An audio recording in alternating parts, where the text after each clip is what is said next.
reported.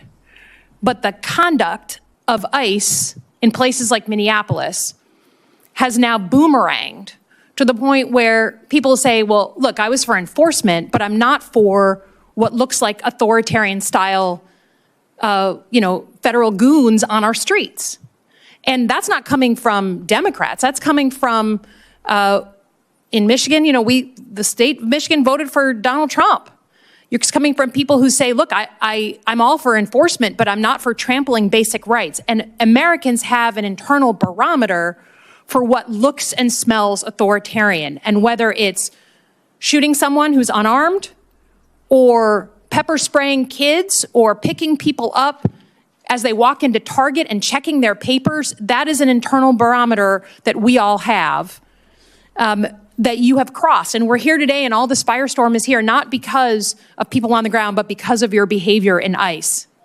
And, I think when you extrapolate out and you listen to what the president and his cabinet are saying, I have to ask about our 2026 elections. Okay, the president says we should federalize our elections, even though the U.S. Constitution was written by our founders to give that power to the states so that we would never have a president who took too much power and tried to become a king. He's tried to get voter rolls, including in my state. He's complained that elections aren't free and fair. In 2020, he came up with a playbook to deploy federal law enforcement around polling places, and the White House spokeswoman will not rule that out as of a month and a half ago. So I have to ask Mr. Lyons, do you believe that ICE has the authority to be deployed to U.S. polling places around the country? So, ma'am, we're civil. Obviously, we do civil enforcement and criminal law enforcement. There's no reason for us to deploy to a polling facility. So if the president of the United States gets Kristi Noem on the phone and she gets you on the phone and she says, we've heard there's a problem in Georgia or in Michigan or somewhere else, I need you to go and physically deploy around polling locations, you will say no. There's no reason for us to deploy, ma'am. Well, then you should say no, right? Yes, but just point of clarification. Homeland Security investigations, we do investigate voter fraud, which we've made several arrests, most recently a high-profile one in Massachusetts. So just later on. That's very different than the physical intimidation. I just didn't want you to say that we don't do anything with voter. I just want you to know we do that. That's fine. I'm talking about something that I think would be extraordinary in American history, which is uniformed and masked ICE agents encircling polling places. And it's not fantasy, it's not made up. These are things that the president and his cabinet have suggested.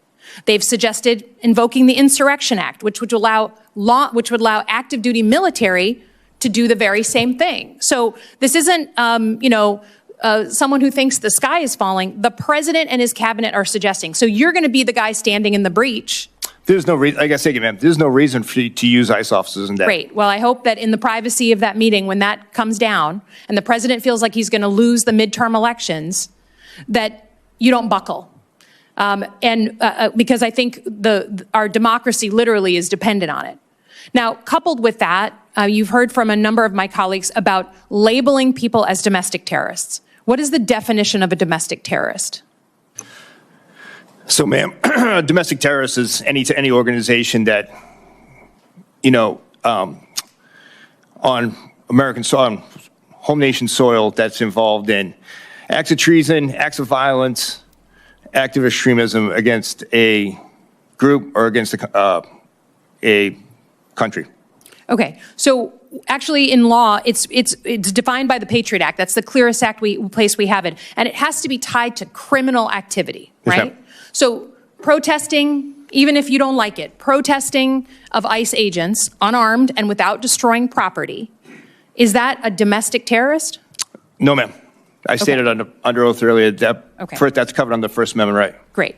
So when, again, the president and Stephen Miller and others in the cabinet, including your boss, Kristi Noem, label people like Renee Good domestic terrorists, you understand why we can't trust what you're doing with the information you're collecting on these so-called domestic terrorists. So can you tell us under oath Does the Department of Homeland Security maintain a database of any kind of domestic terrorists?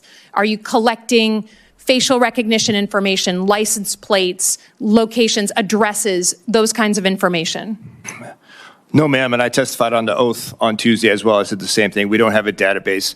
If there is a case, a criminal case, that may involve some type of domestic terrorist organization, Homeland Security, as you know, Homeland Security investigation is involved across the board and embedded with the Joint Terrorism Task Force. We do conduct those, but there is no database, ma'am, for that. Okay, or do you contribute data to anyone else's, any other federal agency's database?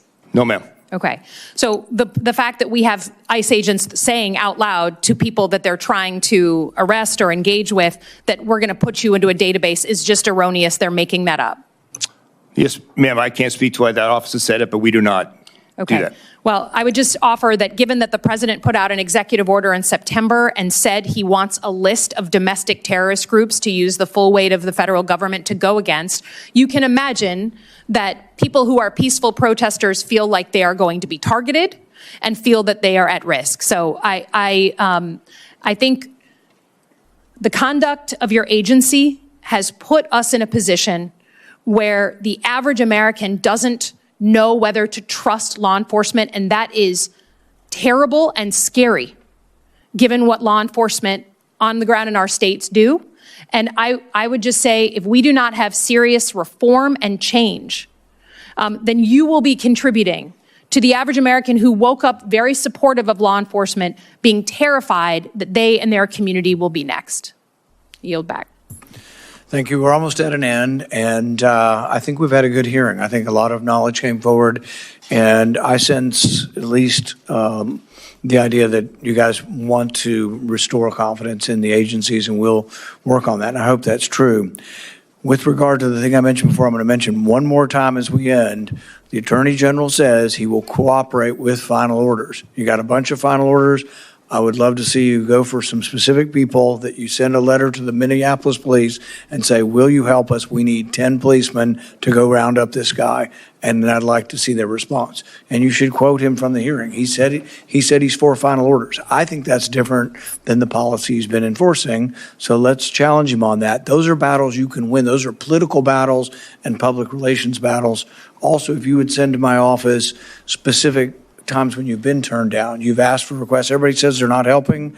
I want to know that you're asking and being turned down. That should be publicized, and we're happy to publicize that. I think there are problems on both sides of the equation here, but the way we make them better is by making sure everybody knows about these things. But I do appreciate your cooperation in coming. I'd like to thank our witnesses for being here today. The record for this hearing will remain open until 5 p.m. on Friday, February 13th, 2026 for the submission of statements and questions for the record. The hearing is now adjourned.